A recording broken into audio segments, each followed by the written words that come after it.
दोस्तों गौर से देख लीजिए, ये तस्वीर नासा ने दुनिया को दिखाई है। सबसे पहले जरा इस तस्वीर को देखिए।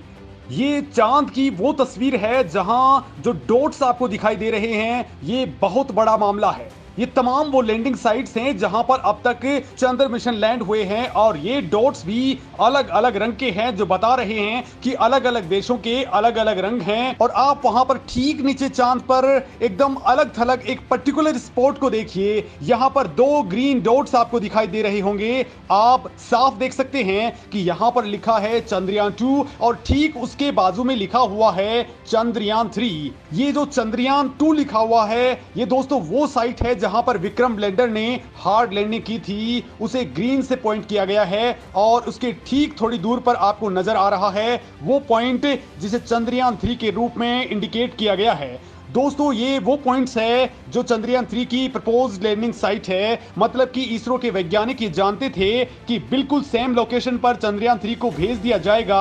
वहां पर चंद्रयान 2 पहले से ही है, तो ये पॉसिबल था कि चंद्रयान 3 भी क्रैश हो जाएगा, क्योंकि यहां तो चंद्रयान 2 का लैंडर पहले से ही मौजूद है और यहां पर चंद्रयान 3 की लैंडिंग बिल्कुल भी सेफ नहीं थी। लिहाजा दोस्तों करीब 100 किलोमीटर दूर चंद्रयान 3 को उतारा जा रहा है। अब दोस्तों आपके मन में सवाल आ रहा होगा कि क्या चंद्रयान 2 इतना बड़ा था कि चंद्रयान 3 को उससे 100 किलोमीटर दूर उतारा जाए, या फिर इतनी ज्यादा दूर उतारने की बड़ी वजह क्या है? तो दोस्तों यहां पर ही सबसे बड़ा खेल हो गया है और ये आपको इस वीडियो के अंदर जरूर देखना चाहिए, क्योंकि भारत के वैज्ञानिकों ने कुछ ऐसा काम करने की ठान ली है कि आप भी गार्डन गार्डन होने वाले हैं। क्योंकि दोस्तों यहीं से चंद्रयान 2 पर बड़ी भयंकर गुड न्यूज आई है कि क्या चंद्रयान 3 करेगा चांद पर चंद्रयान 2 को फिर से जिंदा।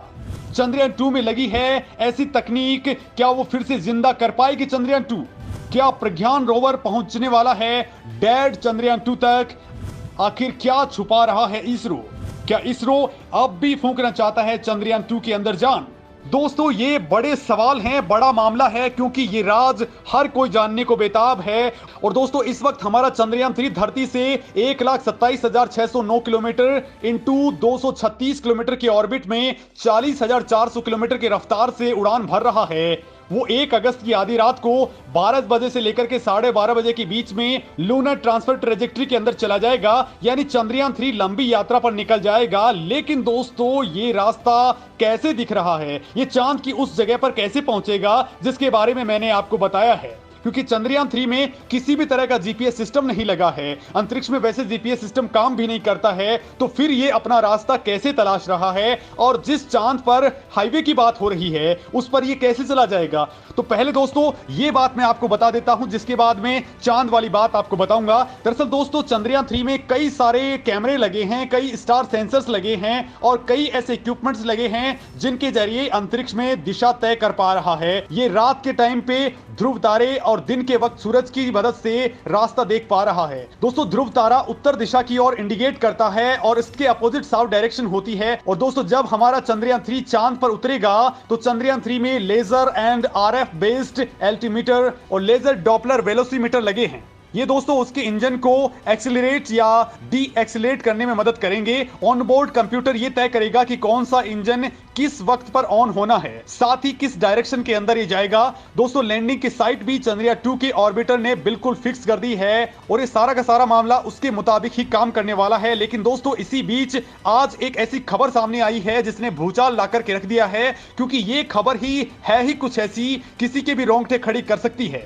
दरअसल दोस्तों इसरो सिर्फ चंद्रयान 3 की चंद्रमा के साउथ पोल पर लैंडिंग ही नहीं करवा रहा, बल्कि 4 साल पहले उसका जो चंद्रयान 2 हादसे का शिकार हो गया था उसके राज भी बाहर लाने की ओर आगे बढ़ चुका है।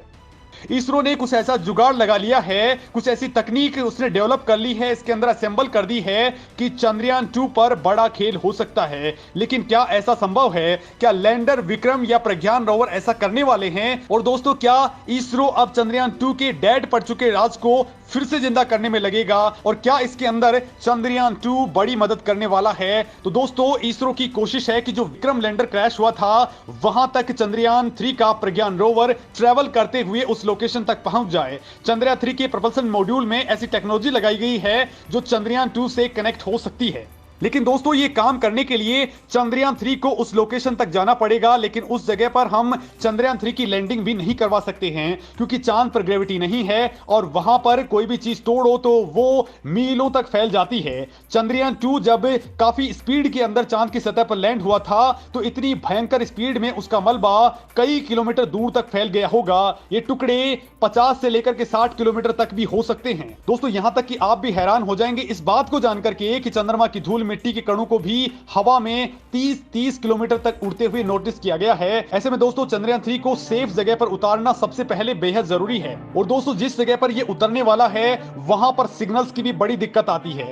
चीन ने जब 4 साइट के ऊपर अपना चांगी 4 उतारा था तो उसने भी दोस्तों काफी दिक्कतों को फेस किया था, लेकिन उसने उससे पहले ही एक मिशन के जरिए अपने सैटेलाइट को पहले ही वहां फिक्स कर दिया जो लूनर ऑर्बिट में चक्कर लगाता रहा और उसी सैटेलाइट की मदद से ही उन्होंने मैन कमांड सेंटर को सैटेलाइट के जरिए कनेक्ट किया था। उसके बाद दोस्तों उसने चांद के ऊपर अपना चांगी यान उतारा और उसने वहां पर मूवमेंट किया। भारत ने भी दोस्तों जब यहां चंद्रयान 2 को लैंड करवाया था तो कम्युनिकेशन सिस्टम्स के अंदर और सॉफ्टवेयर के अंदर बड़ी दिक्कतें आई थी, लेकिन इस बार चंद्रयान 2 का ऑर्बिटर पहले से ही काम कर रहा है जो पूरे चंद्रयान 3 के साथ मिलकर के ही काम करने वाला है। इसको लेकर के दोस्तों चंद्रयान 3 के प्रोपल्शन मॉड्यूल में कम्युनिकेशन की तगड़ी सेटिंग की गई है जो चंद्रयान 3 के जो विक्रम लैंडर को गाइड करती रहेगी। इससे लैंडिंग करने में बड़ी मदद मिलने वाली है, साथ ही वहां के डेटा को धरती पर पहुंचाने का काम भी प्रोपल्शन मॉड्यूल बहुत आसानी के साथ कर पाएगा। अब दोस्तों किसी कारणवश अगर ये काम नहीं होता है तो इसरो के पास इसका बैकअप प्लान भी पहले से ही मौजूद है और वो बैकअप प्लान है चंद्रयान 2 का ऑर्बिटर जो सही सलामत इस वक्त चंद्रमा के ऊपर घूम रहा है। इसरो बैकअप कम्युनिकेशन के रिले सेंटर की तरह इसका इस्तेमाल करने वाला है और इसरो इसे ठीक उसी तरह से काम करने वाला जिस तरीके से चीन ने किया था, यानी दोस्तों सैटेलाइट कम्युनिकेशन को स्थापित करके। यानी दोस्तों इसरो चंद्रयान 2 का जो डेड बैकअप है उसे फिर से अलाइव करेगा और इस बार चंद्रयान 3 के अंदर ये बेहद काम आने वाला है। इसकी मदद से ही चंद्रयान 3 जहां पर उतरना चाहिए उसी जगह पर लैंड करेगा और जहां पर जो बर्फ है उसकी तस्वीर लेने में भी रोवर प्रज्ञान कामयाब हो जाएंगे और इसका रोवर जब बाहर निकलेगा तो ये चंद्रयान 2 के राज भी बाहर निकालने में मदद करेगा।